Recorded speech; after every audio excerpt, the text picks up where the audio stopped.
صفحہ number 47 page 47 ہمارا جو ہیڈنگ چل رہا ہے، سبجیکٹ چل رہا ہے، وہ قرآن کریم کی جو تلاوت کرتے ہیں، تلاوت میں آسانی پیدا کرنے کے جو اقدامات ہیں، اس میں نقطے، حرکات، اعذاب یا منزلیں، اجزاء یا پارے، اخماس اور اعشار، رکوع، رموز اور اوقاف، یہ ہم بیان کر چکے ہیں۔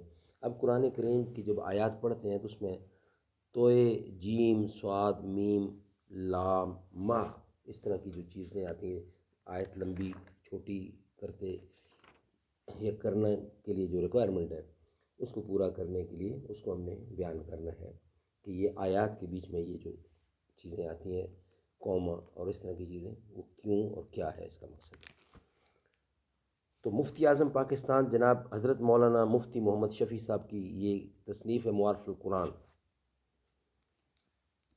تو اس کو ہم بیان کر رہے ہیں۔ سورۃ الفاتح سے لے کر سورۃ البقرہ تک پارہ 1 سے پارہ 3 تک رکوع 8 ہیں۔ حضرت مولانا مفتی محمد شفیع صاحب رحمۃ اللہ علیہ مفتی اعظم پاکستان، ان کی یہ معارف القرآن ہے۔ یہ انشاءاللہ ساری کی ساری ہم آپ کے سامنے پیش کریں گے۔ تو آج کا یہ سبجیکٹ ہے ہمارا۔ اعوذ باللہ السمیع العلیم من الشیطان الرجیم، بسم اللہ الرحمن الرحیم۔ الحمد للہ وکفی وسلام علی عبادہ الذین اصطفی۔ توئیں، یہ وقف مطلق کا مخفف ہے اور اس کا مطلب یہ ہے کہ یہاں بات پوری ہو گئی ہے، اس لیے یہاں وقف کرنا بہتر ہے۔ جیم، یہ وقف جائز کا مخفف ہے اور اس کا مطلب یہ ہے کہ یہاں وقف کرنا جائز ہے۔ زے، یہ وقف مجوز کا مخفف ہے جس کا مطلب یہ ہے کہ وقف کرنا درست تو ہے لیکن بہتر یہ ہے کہ وقف نہ کیا جائے۔ سواد، یہ وقف مرخص کا مخفف ہے اور اس کا مطلب یہ ہے کہ اس جگہ بات تو پوری نہیں ہوئی لیکن جملہ چونکہ طویل ہو گیا ہے، اس لیے سانس لینے کے لیے دوسرے مقامات کی بجائے یہاں وقف کرنا چاہیے۔ میم، یہ وقف لازم کا مخفف ہے، اس کا مطلب یہ ہے کہ اگر یہاں وقف نہ کیا جائے تو آیت کے معنی میں فحش غلطی کا امکان ہے، لہٰذا یہاں وقف کرنا زیادہ بہتر ہے۔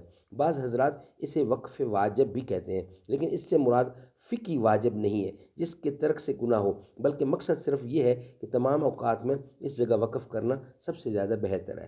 لا، لام الف لام، یہ لا تقف کا مخفف ہے، اس کا مطلب یہ ہے کہ یہاں نہ ٹھہرو، لیکن اس کا منشا یہ نہیں کہ یہاں وقف کرنا ناجائز ہے، بلکہ اس میں بہت سے مقامات ایسے ہیں جہاں وقف کرنے میں کوئی حرج نہیں ہے اور اس کے بدلے والے اور اس کے بعد والے لفظ سے ابتدا کرنا بھی جائز ہے، لہٰذا اس کا صحیح مطلب یہ ہے کہ اگر یہاں وقف کیا جائے تو بہتر یہ ہے کہ اسے دوبارہ لوٹا کر پڑھا جائے، اگلے لفظ سے ابتدا کرنا مستحسن نہیں۔ ان رموز کے بارے میں تو یقینی طور پر ثابت ہے کہ یہ علامہ سجاندی، سجاد ندی کے وضع کیے ہوئے ہیں۔ اس کے علاوہ بھی بعض رموز قرآن کریم کے نسخوں میں موجود ہیں، مثلا مع، میم، این، یہ معانقہ کا مخفف ہے۔ یہ علامت اس جگہ لکھی جاتی ہے جہاں ایک ہی آیت کی دو تفسیریں ممکن ہیں، ایک تفسیر کے مطابق وقف ایک جگہ ہوگا اور دوسری تفسیر کے مطابق دوسری جگہ، لہٰذا ان میں سے کسی ایک جگہ وقف کیا جا سکتا ہے لیکن ایک جگہ وقف کرنے کے بعد دوسری جگہ وقف کرنا درست نہیں۔ مثلا ذالک مثلہم فی التوراۃ ومثلہم فی الانجیل کزرع اخرج، اس میں اگر التورات پر وقف کر لیا جائے تو الانجیل پر وقف درست نہیں ہے۔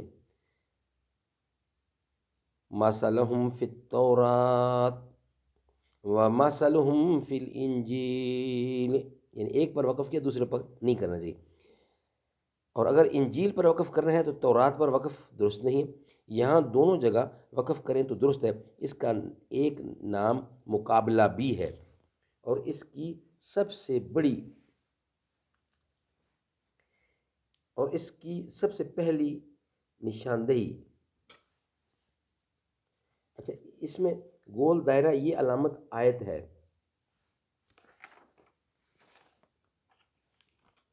امام ابو الفضل رازی نے یہ فرمائی ہے۔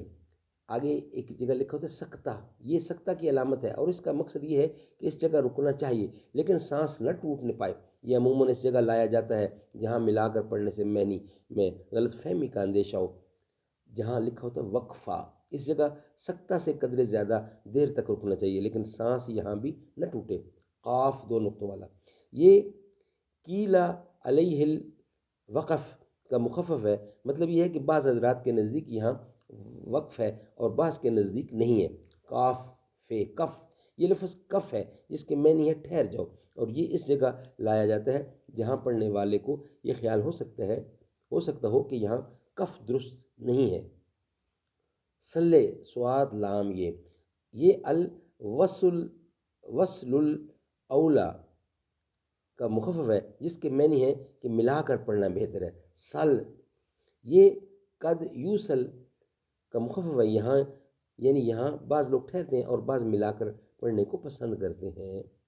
وقف النبی صلی اللہ علیہ وسلم، یہ ان مقامات پر لکھا جاتا ہے جہاں کسی روایت کی روح سے یہ ثابت ہے کہ حضور اکرم نے تلاوت کرتے ہوئے اس جگہ وقف فرمایا ہے۔ اللہ تعالیٰ عمل کرنے کی توفیق عطا فرمائے۔ السلام علیکم۔